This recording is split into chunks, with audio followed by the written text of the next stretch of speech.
bem-vindo a esse curso sobre a teologia da aliança, apresentado pelo Instituto João Calvino. Eu sou o pastor Jim Whitvin, diretor do Instituto João Calvino, professor. É um prazer para mim estar aqui com vocês para ensinar essa introdução à teologia da aliança. E como pastor, como professor missionário reformado, eu penso na teologia da aliança como a doutrina que faz uma diferença entre o que é realmente reformado, a teologia realmente reformada, e o que eu posso dizer a teologia reformada Nutella. Quando nós temos a teologia reformada raiz, nós temos duas coisas especialmente em mente, que são a teologia da aliança e a teologia da governança da igreja. Nesse curso, vou falar sobre a teologia da aliança, para fornecer uma introdução. E nessa primeira aula, será uma introdução a essa teologia, sobre a importância dessa teologia e a necessidade e também a beleza dessa teologia.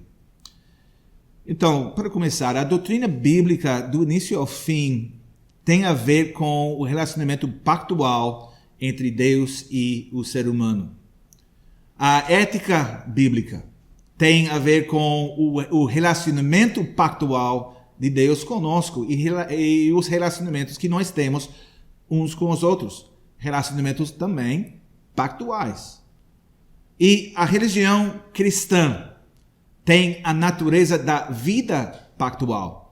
Porque Deus é o objeto da nossa fé, nossa esperança, nosso amor, nossa adoração, nosso serviço, tudo animado por gratidão pela graça de Deus.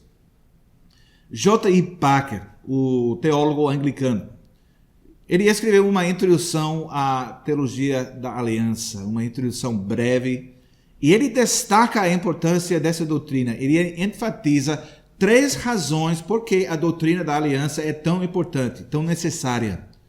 Porque o entendimento da aliança é fundamental ao nosso entendimento de Deus, nossa teologia.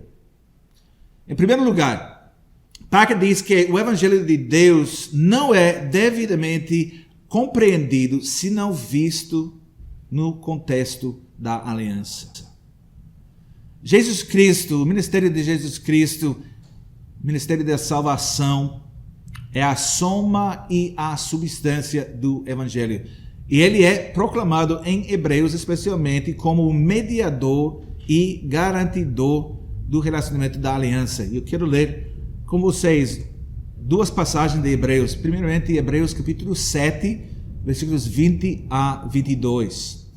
Hebreus 7, 20 a 22, onde nós lemos: E visto que não é sem prestar juramento, porque aqueles sem juramento são feitos sacerdotes, mas este com juramento, para aquele que lhe disse: O Senhor jurou e não se arrependerá, tu és sacerdote para sempre.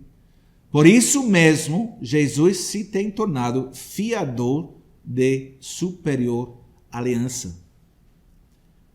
Então, também temos Hebreus capítulo 8, versículo 6, onde nós lemos: Agora, com efeito, obteve Jesus ministério tanto mais excelente, quanto ele também mediador de superior aliança, instituída com base em superiores promessas. Então, é o primeiro ponto de J.I. Packer. Em segundo lugar, a palavra de Deus, ele diz, não é devidamente compreendida se não entendida no contexto da aliança. Packer diz que a teologia da aliança é uma hermenêutica bíblica, bem como uma formulação do ensino bíblico. E esse entendimento tem sua fonte na leitura da Bíblia como uma unidade. A coisa boa sobre a teologia da aliança é que oferece uma visão total, abrangente, integral, que mostra como as várias partes da Escritura estão relacionadas umas com as outras. A revelação bíblica, que é a palavra de Deus escrita, centra-se numa narrativa dada por Deus de como as revelações sucessivas, cumulativas do propósito da aliança de Deus e sua provisão foram dadas e respondidas em momentos importantes da história. A história da redenção, em outras palavras. A espinha dorsal, podemos dizer, da Bíblia é o desdobramento no espaço e no tempo da intenção imutável de Deus de ter um povo na terra com quem se relacionasse pactualmente, no relacionamento da aliança, do pacto, para a alegria deles e também de Deus.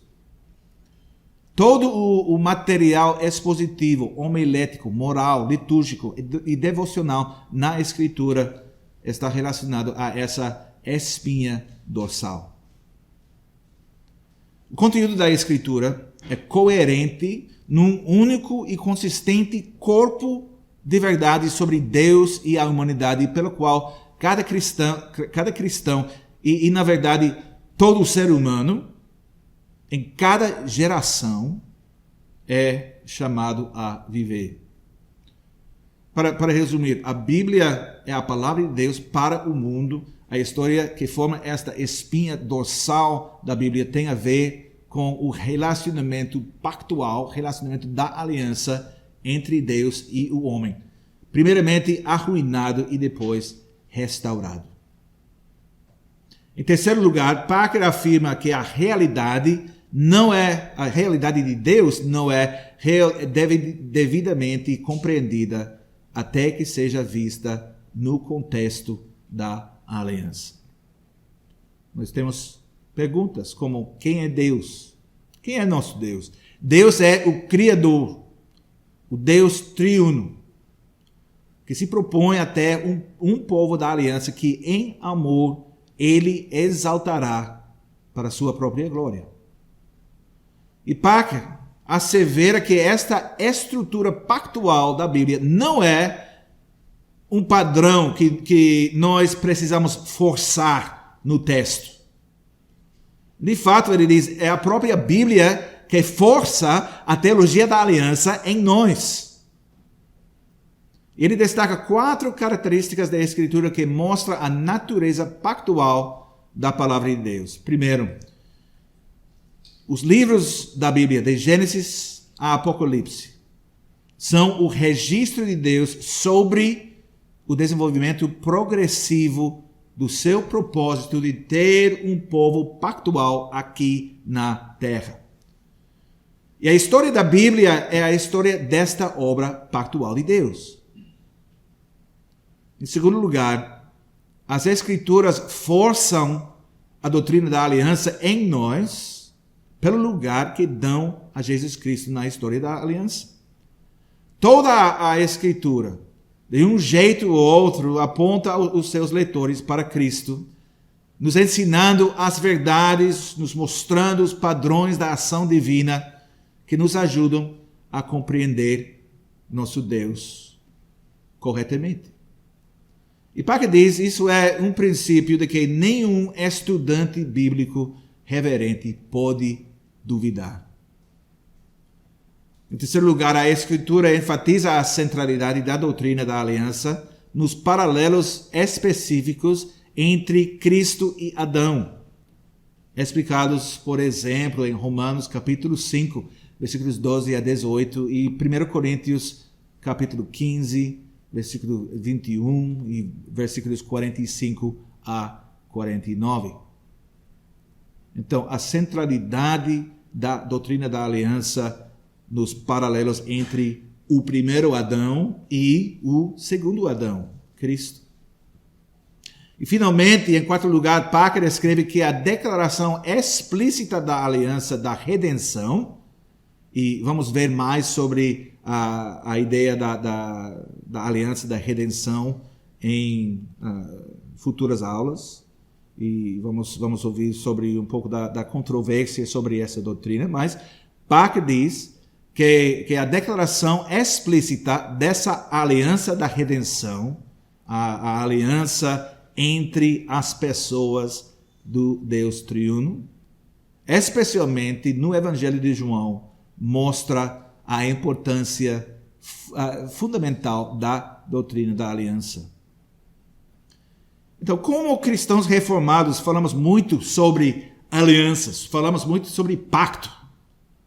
Nós descrevemos Deus como o Deus da aliança. Nós descrevemos a igreja como o povo da aliança. Descrevemos nossas crianças como os filhos da aliança. Descrevemos a vida cristã como a vida na aliança.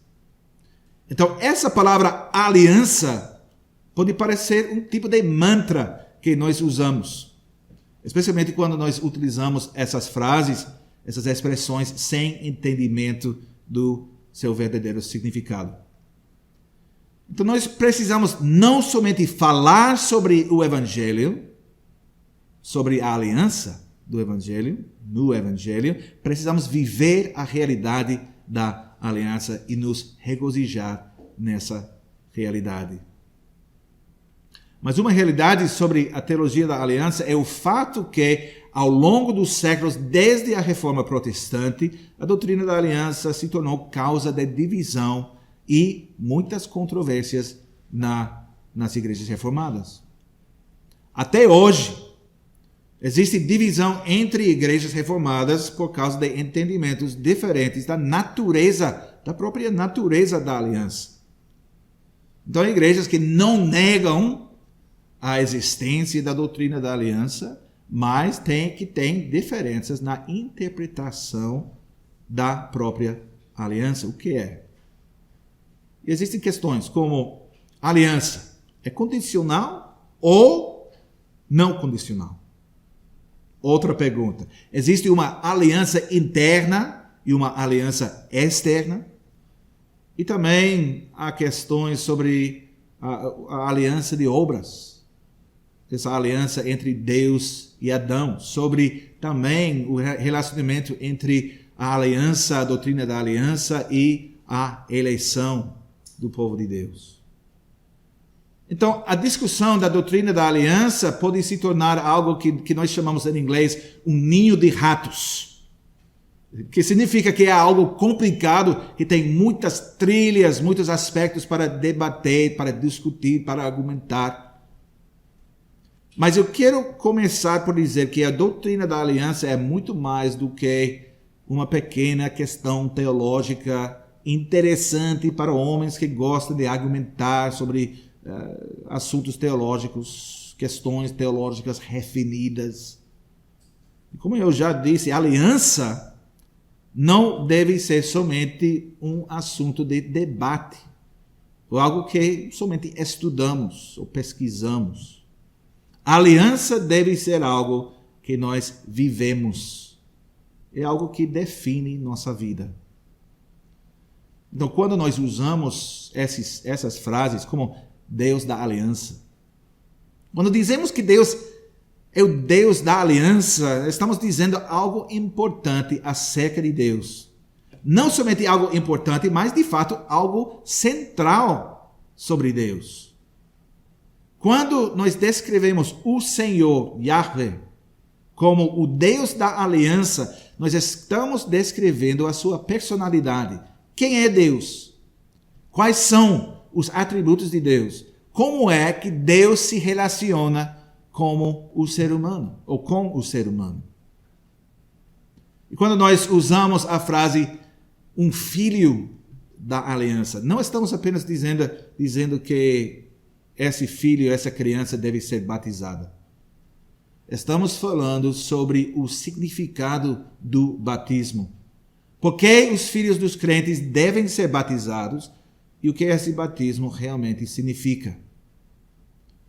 Então, o batismo, a aliança, não é simplesmente uma questão de quem recebe a água ou quando a água é usada e muito menos quanta água nós precisamos usar. Nosso batismo, que nós aplicamos às crianças, realmente significa algo. Então, quando nós chamamos os nossos filhos os filhos da aliança, estamos dizendo algo vital sobre eles. E quando nós falamos sobre a vida na aliança, e essa vida na aliança simbolizada na nossa celebração da Santa Ceia, quando falamos sobre a vida na aliança, estamos dizendo algo que não devemos minimizar.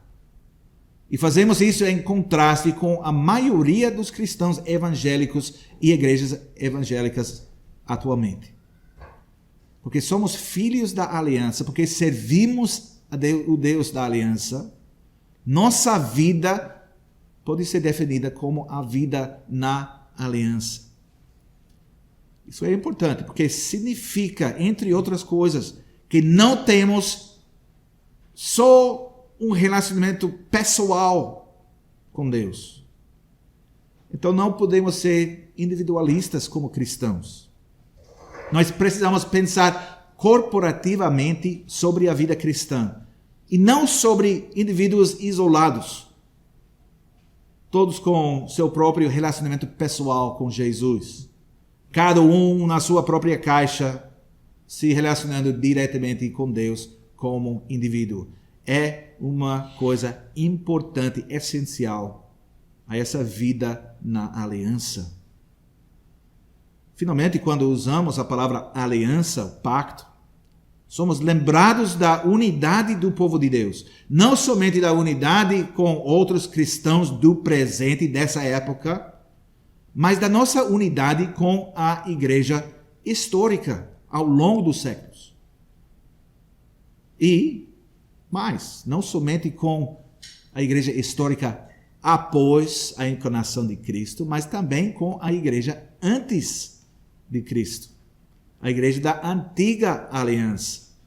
Existe uma unidade na maneira em que Deus operou ao longo da história e na maneira que ele continua a operar e se relacionar com seu povo. Então, o fato unificador é a aliança. Nas igrejas reformadas do Brasil, nós temos uma forma para a administração do batismo aos filhos dos crentes. E essa forma tem uma longa história na história das igrejas reformadas. E nessa forma nós falamos sobre as promessas da aliança. Eu vou ler uma parte dessa forma, onde diz: o santo batismo confirma e sela que os nossos pecados são lavados por Jesus Cristo. Conforme Cristo ordenou, somos batizados em nome de Deus Pai, Filho e Espírito Santo. Ser batizado em nome do Pai significa que Cristo nos declara e garante que o Pai faz uma eterna aliança de graça conosco. Ele nos adota como seus filhos e herdeiros. Por isso, ele nos providenciará todo o bem e desviará todo o mal ou transformará em nosso bem. Ser batizado em nome do Filho significa que Deus Filho nos garante que ele nos lava e purifica por seu sangue de todos os nossos pecados. Ele nos une consigo na sua morte e ressurreição. Assim somos libertos dos nossos pecados e considerados justos perante Deus. Ser batizados em nome do Espírito Santo significa que Cristo nos garante, por este sacramento, que o Espírito Santo quer habitar em nós e quer nos tornar membros vivos de Cristo. Porque o Espírito nos dá o que temos em Cristo, a saber, o lavar dos nossos pecados e o renovar diário da nossa vida. Assim, finalmente, sem mancha, herdaremos a vida eterna e um lugar na Assembleia dos Eleitos. Então, na próxima sessão da forma, nós lemos sobre as obrigações da aliança. Nós temos promessas, nós temos também obrigações. Eu vou ler essa sessão também, onde nós lemos: todas as alianças têm duas partes, uma promessa e uma obrigação. Falando das obrigações da aliança, Deus nos chama e obriga no batismo a uma nova obediência. Isso quer dizer que devemos nos unir a este único Deus, Pai, Filho e Espírito Santo. Devemos confiar nele e amá-lo de todo o nosso coração e toda a nossa alma, de todo o nosso entendimento e de toda a nossa força. Devemos romper com o mundo, crucificar a nossa velha natureza e levar uma vida piedosa. Se às vezes, por fraqueza, cairmos em pecado, não devemos desesperar da misericórdia de Deus, nem continuar em pecado. Isso porque o batismo é um selo e testemunho indubitável do que temos uma aliança com Deus. E a aliança volta como ideia central na próxima sessão, que ensina por que as crianças devem ser batizadas, onde nós lemos: mesmo que os nossos filhos não entendam essas coisas, não devemos excluí-los do batismo. Sem saber, eles participam da condenação em Adão. Igualmente, sem saber, eles são adotados como filhos de Deus pela graça de Cristo. O que Deus falou a Abraão, o pai de todos os crentes, vale também para nós e nossos filhos. Estabelecerei a minha aliança entre mim e a tua descendência no decurso das suas gerações, aliança perpétua para ser o teu Deus e da tua descendência. Nas palavras de Gênesis capítulo 17 e versículo 7. Isso também Pedro anuncia: pois para vós outros é a promessa, para vossos filhos e para todos que ainda estão longe, isto é, para quantos o Senhor, nosso Deus, chamar. Em Atos 2, capítulo 39. Por isso, Deus antigamente mandou circuncidar os filhos dos israelitas. A circuncisão era um selo da aliança e da justiça da fé. O próprio Cristo reconheceu que as crianças estão incluídas na aliança quando as abraçou, impôs-lhe as mãos e as abençoou. Agora o batismo tomou o lugar da circuncisão. O apóstolo Paulo escreveu: nele também fostes circuncidados, não por intermédio de mãos, mas pelo despojamento do corpo da carne, que é a circuncisão de Cristo, tendo sido sepultados juntamente com ele no batismo, no qual igualmente fostes ressuscitados mediante a fé no poder de Deus, que o ressuscitou dentre os mortos. Colossenses capítulo 2, versículos 11 e 12. Por isso, a forma continua: por isso as crianças devem ser batizadas como herdeiras do reino de Deus e da sua aliança. E quando os filhos crescem, os pais são obrigados a instruí-los no significado do seu batismo. Então, na forma das igrejas reformadas, a forma do batismo, nós encontramos a doutrina da aliança no contexto da justificação e também no contexto da santificação. O contexto da nossa salvação e também o contexto do nosso crescimento em santidade, a nossa resposta à graça de Deus. E, na verdade, nas confissões reformadas, nós falamos sobre as formas, mas nas confissões reformadas não há muito escrito diretamente sobre a aliança, a doutrina da aliança, ou pelo menos usando a terminologia associada à doutrina da aliança. Mas, só para destacar, vamos ver mais sobre esse assunto em relação à doutrina de João Calvino, numa futura aula. Vamos ser lembrados de que o conceito da aliança pode estar presente mesmo quando a terminologia que nós sabemos, a terminologia da aliança, não é utilizada. Mas temos alguns aspectos importantes nas confissões reformadas refletidas na forma do batismo. Por exemplo, na confissão belga, artigo 34, nós lemos: cremos que essas crianças devem ser batizadas e seladas com o sinal da aliança, assim como os bebês em Israel eram circuncidados com base nas mesmas promessas que agora são feitas aos nossos filhos. De fato, Cristo derramou o seu sangue para purificar os filhos dos crentes do mesmo modo que o derramou pelos adultos. Por isso devem eles receber o sinal e sacramento daquilo que Cristo fez por eles, assim como o Senhor ordenou na lei que fosse oferecido um cordeiro logo após o nascimento dos filhos, que era o sacramento da paixão e morte de Jesus Cristo. Dia do Senhor 27, do Catecismo de Heidelberg fala sobre a aliança no contexto específico do batismo de crianças. Pergunta 74, nós lemos: as crianças pequenas devem ser batizadas? E a resposta à pergunta 74 é sim. As crianças, assim como os adultos, pertencem à aliança e à igreja de Deus. Através do sangue de Cristo, lhes são prometidos, da mesma forma que aos adultos, a redenção do pecado e o Espírito Santo que opera a fé. Assim, as crianças, por meio do batismo como sinal da aliança, devem ser enxertadas na igreja de Cristo e distinguidas dos filhos dos incrédulos. Na velha aliança, isso era feito pela circuncisão, que na nova aliança foi substituída pela instituição do batismo.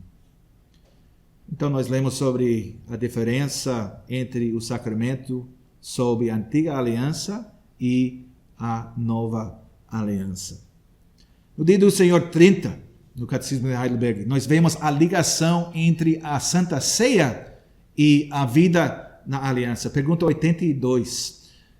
Esses que por sua confissão e vida demonstram que são incrédulos e ímpios devem ser admitidos à ceia do Senhor? E a resposta é não, porque a aliança de Deus seria profanada e sua ira se acenderia contra toda a congregação. Por isso, segundo o mandamento de Cristo a seus apóstolos, a igreja de Cristo tem o dever de excluir tais pessoas pelas chaves do reino do céu, até que corrijam as suas vidas. Então, a aliança de Deus seria profanada e a sua ira se acenderia contra toda a congregação. Nos cânones de Dort, a terceira das três formas da unidade, capítulo 1, artigo 17, a doutrina da aliança é citada no contexto da discussão sobre os filhos de crentes que morrem na infância. E diz nesse artigo, capítulo 1, artigo 17, devemos julgar a respeito da vontade de Deus com base na sua palavra, que declara que os filhos dos crentes são santos, não por natureza, mas em virtude da aliança da graça, da qual participam juntamente com os seus pais. Por essa causa, pais tementes a Deus não devem duvidar da eleição e da salvação daqueles seus filhos a quem Deus chamou desta vida ainda na infância. Então, a nossa visão do estado dos nossos filhos como cristãos reformados é bem diferente do que o entendimento dos herdeiros espirituais dos anabatistas, que, na verdade, compõem a maioria das igrejas evangélicas. Quando nós pensamos em nossos filhos como membros da aliança da graça, essa crença tem impacto, não somente no momento do batismo, mas também sobre como nós enxergamos as nossas crianças. Como pensamos nos nossos filhos? É uma pergunta importantíssima. Como pequenos descrentes, nós pensamos neles como pequenos descrentes, infiéis, víboras em fraldas? Ou nós pensamos em nossos filhos como tábuas limpas, inocentes, pequenos anjos? A resposta correta a essa pergunta é nenhum dos dois. Nós vemos as nossas crianças como filhos da aliança. A realidade é significativa em termos dos dois aspectos da aliança, as duas partes, a promessa e a obrigação. Nossos filhos, por causa da aliança, são diferentes das crianças do mundo. Separados do mundo, distinguidos do mundo por causa da sua membresia na aliança. Eles, nossos filhos, recebem as promessas de Deus. São os objetos das promessas de Deus. Como nós lemos na forma para o batismo. Eles também têm as responsabilidades, o outro lado, as obrigações da aliança. Também uma coisa importante. Agora, as promessas não são garantias. devemos não errar nesse sentido. As promessas devem ser aceitadas por fé. Membresia na aliança não é igual à salvação. Não podemos dizer que só porque a criança é membro da aliança, ela é salva. Não podemos dizer isso, não. As crianças da aliança precisam se apropriar das promessas, precisam aceitar a mensagem do Evangelho, precisam responder à graça de Deus. Mas, ao mesmo tempo, a aliança tem significado. Ela realmente faz diferença na vida de nossos filhos. Ser membro do povo da aliança resulta em bênçãos que não devemos desprezar. Conheço pessoas que vieram à fé reformada a partir de igrejas batistas, que obtiveram um conforto, um consolo imenso na vida da família da aliança por meio dessa doutrina reformada. Porque a partir daquele ponto, em vez de pensarem em seus filhos como pequenos pagãos que precisavam ser convertidos a Cristo, que precisavam aceitar Cristo como seu Senhor e Salvador, em algum momento específico de suas vidas, os pais reformados tinham esse estresse completamente removido, sendo levados a confiar nas promessas de Deus quanto a seus filhos e confiar que Deus abençoaria seus esforços de criar seus filhos no temor de Deus, em cumprimento dos seus votos na cerimônia do batismo. O Senhor é o Deus da aliança. Quando nós cantamos, Tu és fiel, Senhor, nós sabemos o verdadeiro significado dessa confissão. Ele é fiel ao longo das gerações. E podemos confiar no Deus da aliança, pois Ele guardará, com certeza, as suas promessas. E agora, precisamos enfrentar essa pergunta. Existem exceções? A resposta é claro que sim. Não apenas a nossa experiência pessoal nos ensina essa realidade, mas mais importantemente, a Escritura nos ensina a mesma verdade. Nós vivemos num mundo afetado, manchado, arruinado em muitas maneiras pelo pecado. Como eu já disse, não há correspondência exata entre membresia na aliança e a recepção da vida eterna.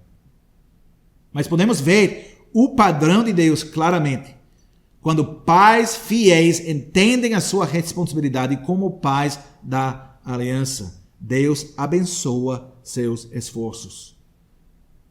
Nós temos a responsabilidade como pais cristãos. Nós temos essa responsabilidade, a responsabilidade séria de ensinar, liderar nossas crianças nos caminhos da aliança.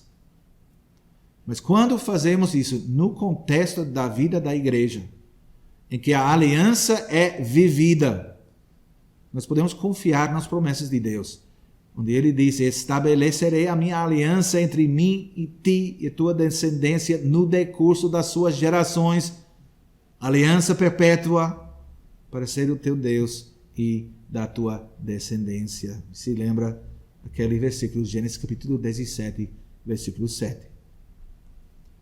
Não vamos entrar em muitos detalhes agora, nessa primeira aula, nessa introdução. Mas como é que nosso entendimento da aliança impacta a nossa vida cristã de forma prática? Número 1, primeiramente, precisamos pensar no nosso relacionamento com Deus como um relacionamento pactual. Isso significa que nos relacionamos com Deus no contexto da comunhão dos santos. Que essa comunhão é central à vida cristã. Nós podemos ver isso na introdução à primeira carta de João.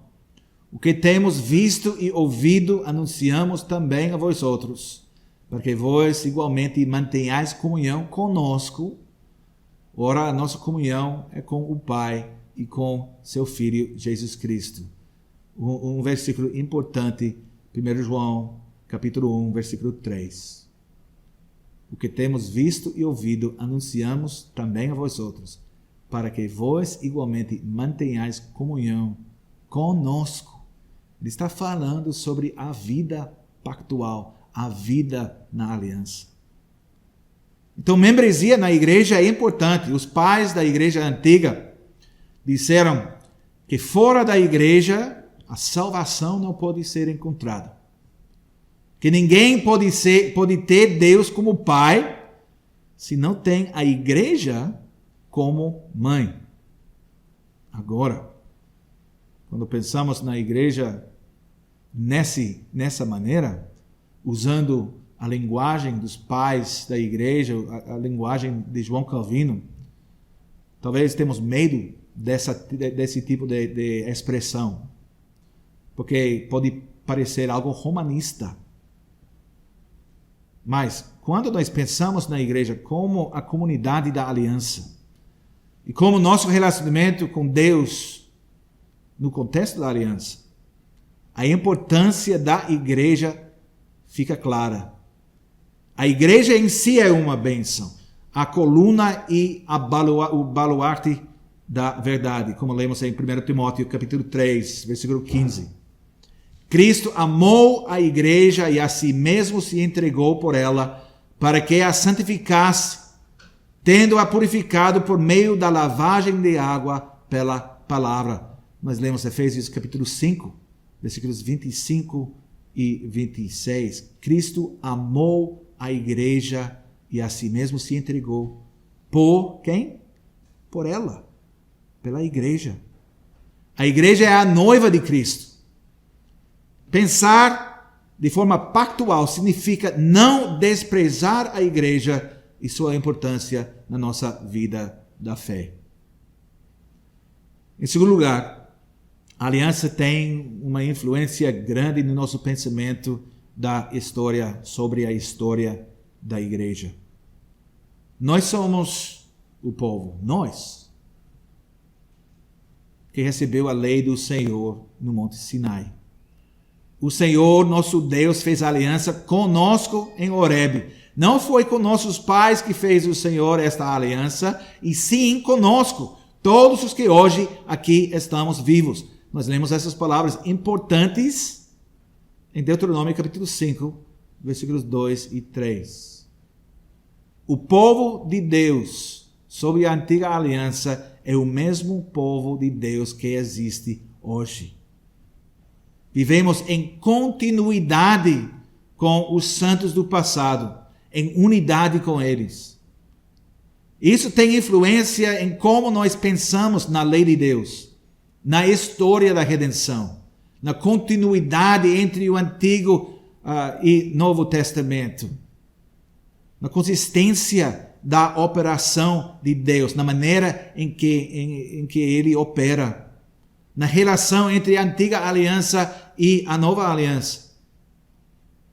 E também por causa da união pactual que nós temos com as gerações passadas na história da igreja. Nós valorizamos, prezamos os credos, as confissões. Nós não precisamos buscar novidades. Não pensamos em nós mesmos como a única geração que já existiu, como se toda a sabedoria pudesse ser encontrada no pensamento da nossa própria geração. A tirania do presente. Em terceiro lugar, como já vimos, a realidade da aliança nos ensina como devemos pensar em nossas crianças como filhos da aliança.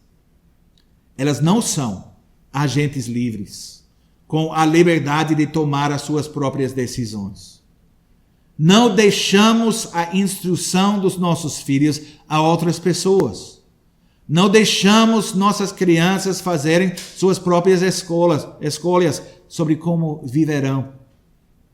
Criamos nossos filhos como filhos da aliança. Crianças que pertencem a Deus, que têm a marca de Deus no sinal e selo do batismo. Isso significa que nosso entendimento da aliança também tem muito a ver com nossa própria responsabilidade como pais. O crescimento espiritual de nossos filhos não é algo que deixamos ao acaso, mas reconhecemos que como pais nós temos a responsabilidade diante de Deus de fazer as coisas necessárias para assegurar, e tanto quanto possível, claro, reconhecendo que os resultados estão, em última instância, na mão de Deus. Mas temos a responsabilidade diante de Deus para assegurar que nossos filhos cresçam no conhecimento da aliança, das bênçãos, das responsabilidades que eles têm como membros da aliança. E finalmente, para concluir essa aula, a doutrina da aliança nos fornece um quadro geral, por meio do qual podemos ler e entender as Escrituras, de Gênesis a Apocalipse. Há uma unidade nos 66 livros da Bíblia que muitos cristãos, infelizmente, não reconhecem. Há uma unidade em todas as histórias únicas, as histórias individuais que encontramos na Bíblia. A história da Bíblia é a história da aliança. O relacionamento entre Deus e seu povo. Nas alianças com Adão, com Noé, com Abraão, com Moisés e o povo de Israel, com Davi. E a nova aliança realizada em Cristo.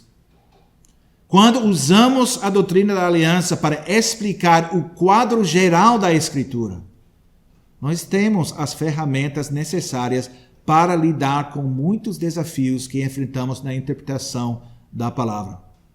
Desafios na interpretação onde muitas pessoas falham, interpretando as leis, as histórias pessoais, as profecias, os salmos, a literatura de sabedoria e, finalmente, a realização de todas essas coisas na vida, no ministério, na morte, na ressurreição e na ascensão de Cristo.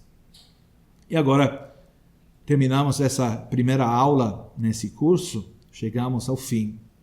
Na próxima aula, eu convido vocês a voltar para ouvir sobre a definição da aliança. Até agora nós falamos muito sobre aliança, mas não damos uma definição. E vamos ouvir algumas definições da aliança, de uma aliança, e vamos discutir, vamos falar sobre essas definições.